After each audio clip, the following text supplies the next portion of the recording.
Greetings, ladies and gentlemen. My name is Mario Pedro Gould. You are now tuned into the Alpha Success Television Network. I have observed, as you have too, that majority of people in the world are driven by external power. They're looking to control people on the outside. They're looking to use their position to control people. They're looking to use money to exercise their power, and they believe that the acquisition of external power is what is going to give them happiness, peace of mind, harmony, and prosperity.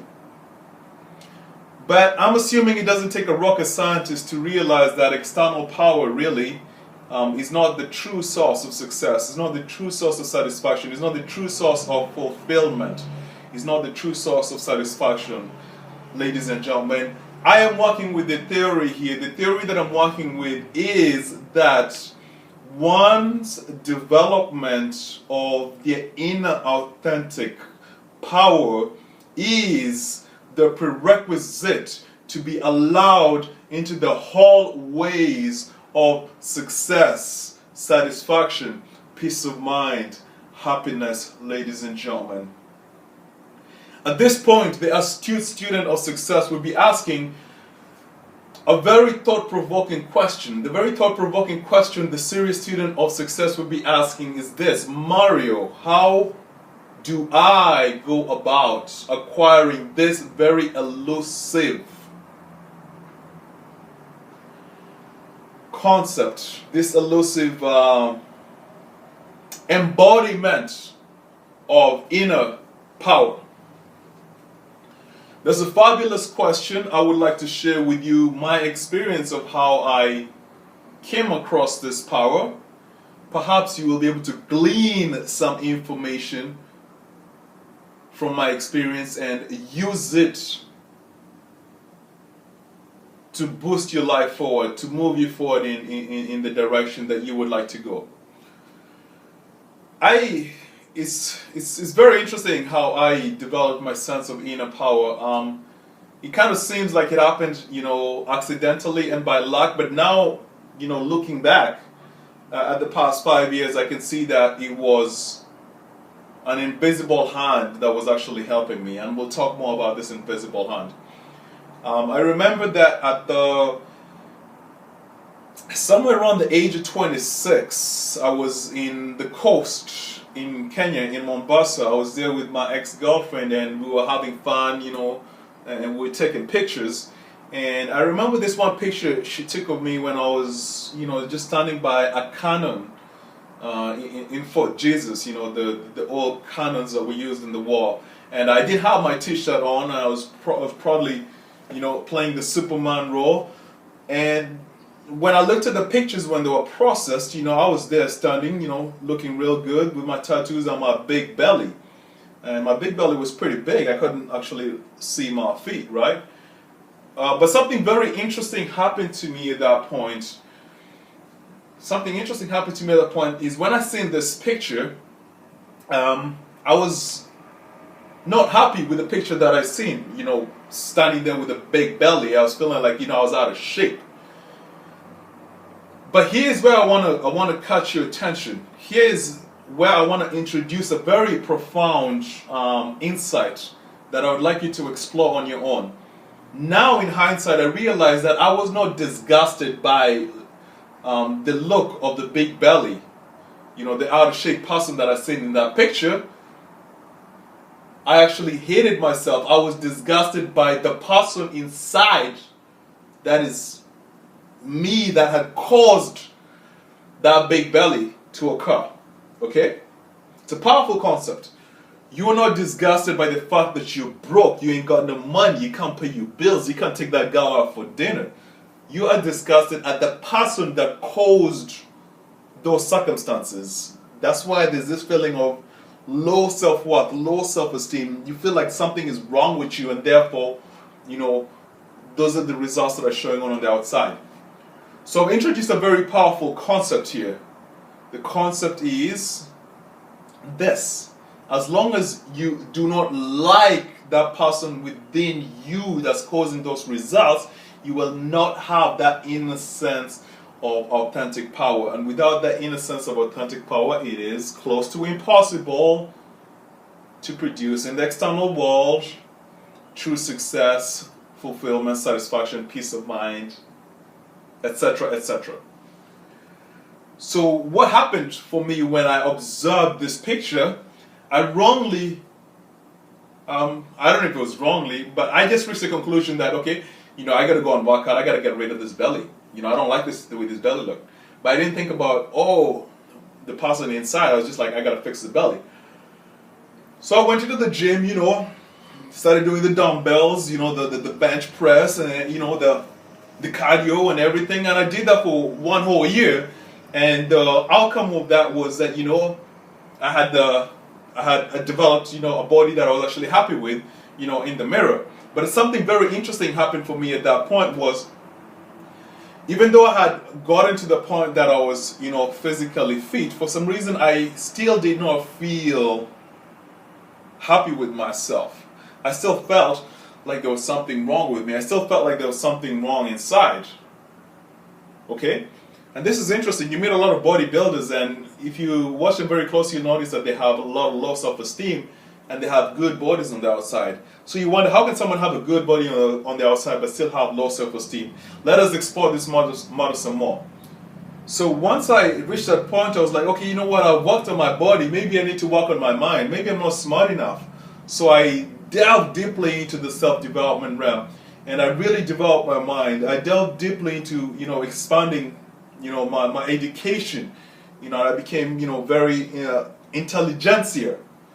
But interestingly enough, at the end of that process, I still was not feeling good about myself, so I still did not have inner power.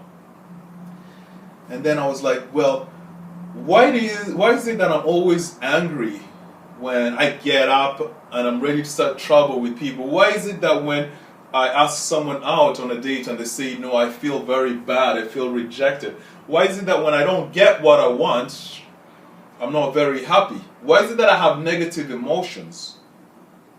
And this led me to the avenue of actually beginning to understand, the source of my emotions, the painful cellular memories that I have, the beliefs that I have that are actually self-sabotaging me instead of me moving forward. And I became reasonably emotionally intelligent. But I still felt, ladies and gentlemen, that there was still something missing. Okay, at that time I didn't know I was reaching to develop my inner power. I was just going and trying to fix the holes in the bucket. I fixed the body, I fixed the mind, I fixed the emotions. And then I was like, you know what? Some things are going on in this life that I really do not understand what is happening. I'm pretty sure you felt the same way. And that led me down the avenue of mysticism, esotericism, understanding the laws of the universe, understanding the laws of nature, understanding that as within, so without. And at this point you say, hey Mario, you have lost us with this concept of mysticism. It's a very deep topic, you will have to explore it on your own. But let me give you a very simple analogy. If you close your eyes right now and dream about something that you'd like to realize, maybe it's such and such a lady in your life, maybe it's a certain business being successful, maybe it's a certain body, and you open your eyes, and you're back to physical reality. When you close your eyes, you are in the invisible world where everything begins. Mysticism, esotericism, deals a lot with understanding what is going on in the invisible world, and it's a very deep topic. You gotta explore it for yourself, understanding the laws of nature, universe. And when I understood these laws proficiently, when I understood them, there was one more barrier for me to cross, ladies and gentlemen. The barrier for me to cross was to let go, to get my foot off the gas. I always thought I'm the one making things happen, If it's up to me, it's up to me. I always thought that I am the one in control of my life. But every time I thought I was in control, things would happen that I cannot control. Until one day I reached something, the greatest feeling ever is the feeling of surrender. When I just say, you know what, I don't know where the words came from, but it was like, God, man, just do what you want to do. I'm here. Just do what you want to do. And at that point, I started reaching up spiritually for my supreme being, my God, my Father, who art in the heavens, my Father, to give me love, to give me grace, to give me inspiration, to give me motivation, to give me guidance, to give me wisdom, to give me direction.